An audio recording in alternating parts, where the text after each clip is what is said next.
Welcome to the Revenue Marketing Report powered by Caliber Mind. This is the podcast for B2B marketers looking to up-level their skills to succeed in leadership. I'm your host, Camela Thompson, and today I am joined by Zee Jeremic. Zee, please tell us a little bit about yourself. Oh, hi, everyone. My name is Zee Jeremic. I am the CEO of Mass Engines. We are a RevOps and demand gen agency. I've been in this space I feel like for about 15 years and absolutely loving it. All right, let's crack into today's topic, which is the gold standard for KPIs. You want to start with maybe why this is so hard to make a blanket statement about? Is that a good place to start? Yes. I mean, I think, again, everybody wants a shortcut. Everybody wants the definition, right? Because we just want to get our job done. Nobody wants to spend months exploring the nuances and evolving a model. Like, you just want to tell me what I should do. And I want to know, though, that it's the right thing to do. And when it comes to attribution, it's really important to understand, again, we're kind of at the dawn of this discipline. And there's a result. It's evolving. And I don't think that there's any consensus on KPIs, or even some, I guess, especially once you start looking at more advanced attributions, such as multi-touch attribution. There's a number of models that have been proposed that are being utilized, but there's zero consensus on which one is better than the other, because there is no model that's better than the other, because there's just not enough data, not enough experience. And again, all this is imperfect. So it goes back to that thing, well, what are you trying to do? And then one model would be probably a little better than the other. So it's the same idea there. I think there's a tendency for everyone just wants a shortcut and a solution that's baked. But when you're talking about a rapidly evolving discipline that is still at the very beginning, it's even to talk about best practices is a bit of a stretch. It just comes down to, what have people done that seems to make sense to you based on what you've seen and heard?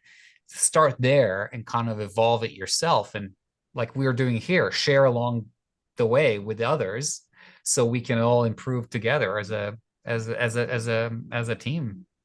Well, for those of you listening in, you probably can't hear my head rattling as I nod, hopefully. But wow, yes, I agree. And even within attribution, within those models, which touch points we do or don't include is completely non-standard and dependent on what the business or people are motivated to see, let's say. So I agree. It's so hard to define a gold standard, especially when we consider that different budgets and maturity, data maturity specifically, not necessarily the maturity of the company, varies so much. But I think there are some statements we can make. Oh, I would be okay. Before anybody drops, let me make some very definitive statements. I have very strong opinions myself on what the KPIs should be. So again, there was a little bit of what they call a safe harbor statement there on the realities of this discipline and where it is. Again, I've been doing this for a long time. I have a lot of experience and very strong opinions. So in my view, there's 3 core KPIs. If you want to really do this well, there's 3 core KPIs you should be looking at. And again, I would always start with revenue attribution. Connect to pipeline at least, but honestly, once you connect to pipeline, you're going to kind of connect to revenue in the first place. So you have ROI is a no-brainer to me. With all of the coaching and everything that goes into it, it's not perfect. There's dragons there, but connect to the ROI. So I would say absolutely ROI. I would say the conversion ratios of your leads as they flow through the funnel. And again, you look at any organization, once you get to opportunities, the conversion ratios are very well known in every single organization, because every organization does forecasting based on those conversion ratios of the opportunities. But you move beyond the opportunities, like the leads with your sales reps, or God forbid, prospects or suspects on the marketing side, and there's no stages, there's no reporting. I strongly believe that bringing the discipline of measuring opportunity conversions further up the funnel is absolutely I think an essential KPI in measuring the effectiveness of different types of marketing investments and campaigns. Because again, going back to I feel what we said yesterday, the certain marketing campaigns are not about revenue. It's about moving someone. It's one of those early touches about to get someone interested. So being able to quantify conversions through the funnel, I think is absolutely essential. And I think the third one would have to be velocity, because again, there's certain things that we as marketers, and every marketer who's been doing this for a while knows this, that one good campaign can make a world of difference.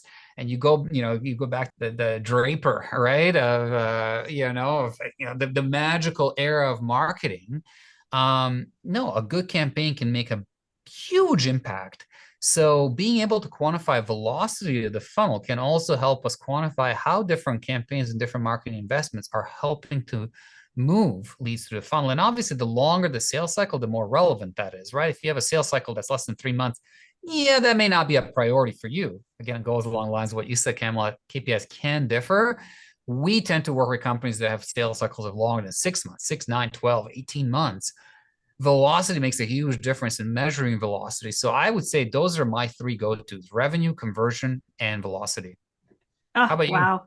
Wow. No, it's very similar. So what I think is important to state, though, is you naturally started with revenue, and that is the thing that the business cares about the most. And what frustrates me a lot about a lot of board decks I've seen and steps I've seen marketers take in the boardroom is too often they start with the top of the funnel and move through, when everyone cares about why we did or didn't hit our number and what we're going to do differently first and foremost.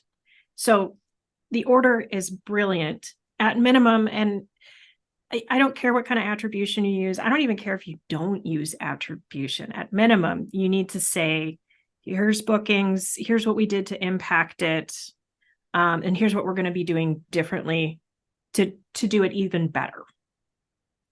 It's just I wish more people would internalize that and run with that first. It's evolving.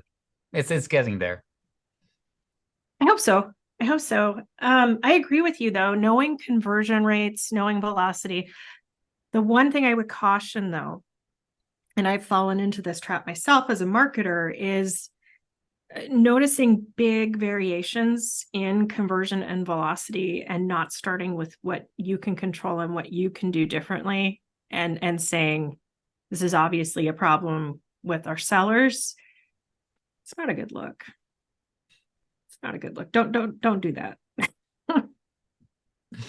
No, but this is great, right? Because I feel like you just kind of jump to the next phase, because once you have some of this data, then it becomes the critical question: what do you do with it? How do you interpret it, and how do you put it into action? I love the I feel like the caution that you shared from your own experience.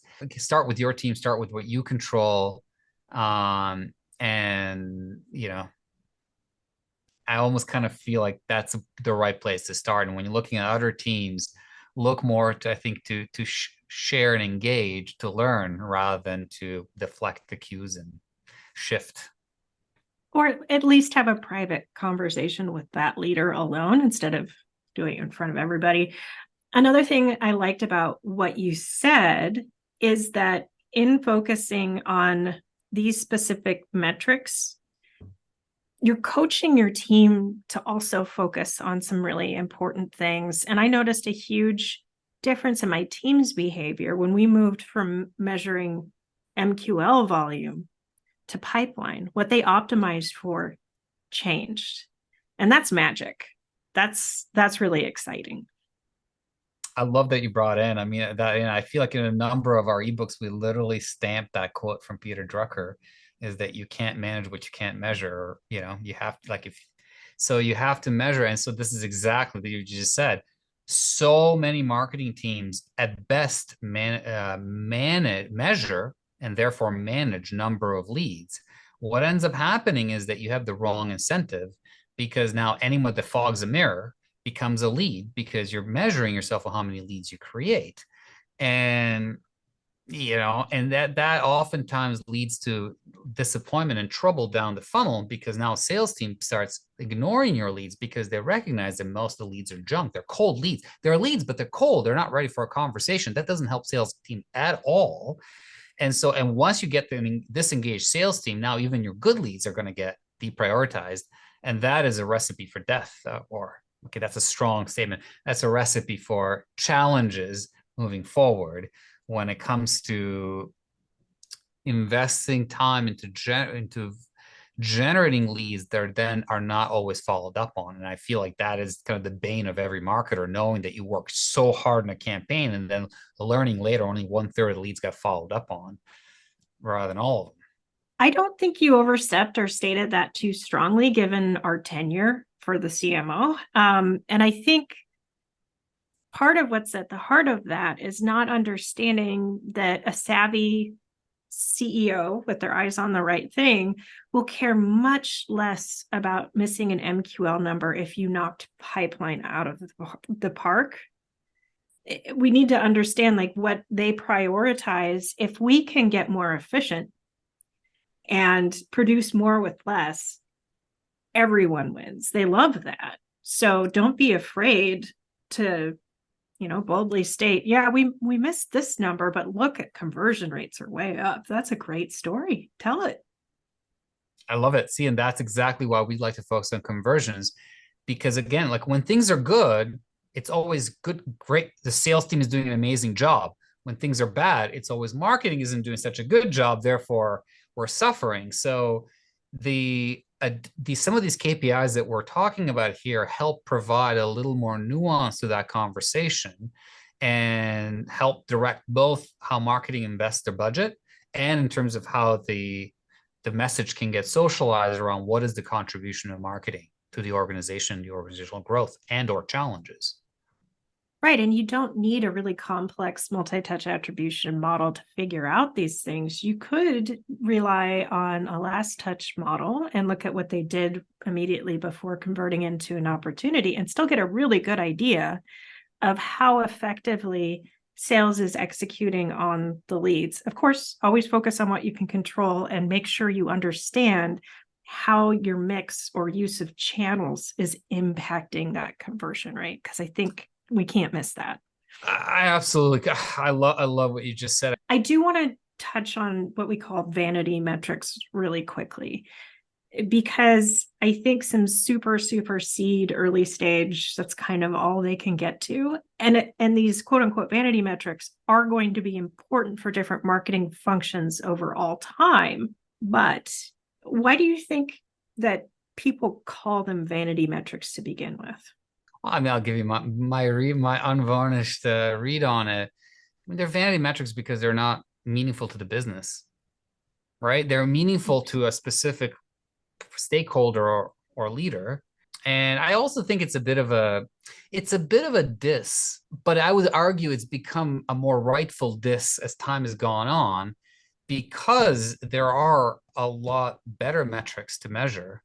And so it's almost like calling them vanity metrics ends up kind of being a diss. Like, yeah, we know you're measuring what you can measure, what you're used to measuring, but they're vanity metrics because they're not really telling you really what's going on in the business or how this is moving the needle forward, or they're giving you a very incomplete picture. So that's kind of my view on it. And I think there is room for vanity metrics. I think that it's what's important is to recognize they have a place, but they can't be the only thing we're looking at. I mean, I think what most people would say are vanity metrics, I think in today's day and age, would be like, again, if you're doing email marketing, it would be email opens or email clicks. If you're doing ads, it would be impressions or clicks.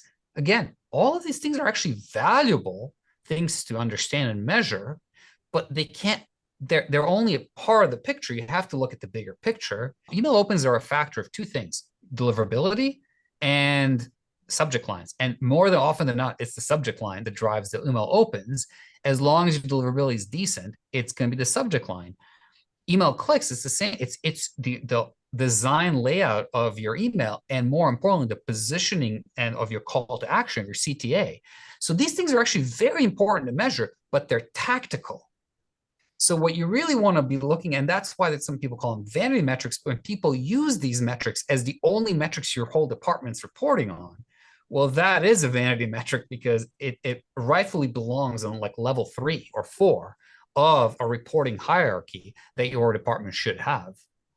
Right. And to your point, it's just spot on. We have to keep in mind what the board and the CEO cares most about, which is really, can we raise our next round? And if you focus your reporting to support that top concern, you're probably not going to have website information in there. Yeah, because no, exactly. And again, and even if when you're looking at the larger companies, it's not about raising the next round. It's about meeting the analyst's expectations, or even more so, the expectations the company itself has set. So, and yeah, you're right. Again, website visits are a vanity metric. They're useful to the webmaster and or the folks who are responsible for the website. But when you look at the bigger picture of the business, it is a vanity metric, and it's not a metric that you should use to gauge the effectiveness of the corporation to sell the product. Yeah, I agree. I think the last point from me on this one is one mistake I see a lot, I would encourage people to avoid, is to consistently report on the same metrics quarter over quarter and to show a trend, good or bad. Because if you just report on your initiatives, you look like you're hiding something, whether you are or not. Yeah, I love it. I couldn't agree more. And I think that over time, what's going to happen is that it's not, you can do month to month, and you can do quarter to quarter, then you can do year over year comparisons. And now you can really start painting a bigger picture around what impact you as a leader is making on the organization, because you're going to have the story to tell around how the different initiatives and the performance of your department has contributed and has driven the performance of the organization. So yeah, I couldn't agree more. Yeah. And I love how reporting over time, you're also building that muscle to recognize patterns and anomalies. And you can start to speak to, is this a seasonal trend, or is this something special and unique that's happening because of X, Y, and Z? Exactly. And that's why it's so important. Once you have enough data, you start doing year over year comparisons. So we're not comparing this quarter to last quarter. We're comparing this quarter to this quarter last year to this quarter 2 years ago. And now you can really see, again, taking seasonality of, and every business has certain types of seasonalities in it. And you can take that out and you can actually compare apples to apples. Zee, is there anything else you'd like to add? No, it's a great conversation. I just think that this is a discipline that's rapidly evolving, and I would encourage everyone to keep an open mind and explore what's possible, and share with everybody else, because I think we're all learning as we go. I love it. Thank you for sticking with us all 3 days. And just thank you so much for sharing your knowledge. Zee, where can people find you online to network? Thanks, Camela. I find LinkedIn is a place where most professionals hang out these days. You can find me on LinkedIn, Jeremic Zee, or you can find me on our website, massengines.com. Listeners, thank you so much for tuning in to the Revenue Marketing Report. Please tell 2 friends, subscribe, download, whatever you can helps.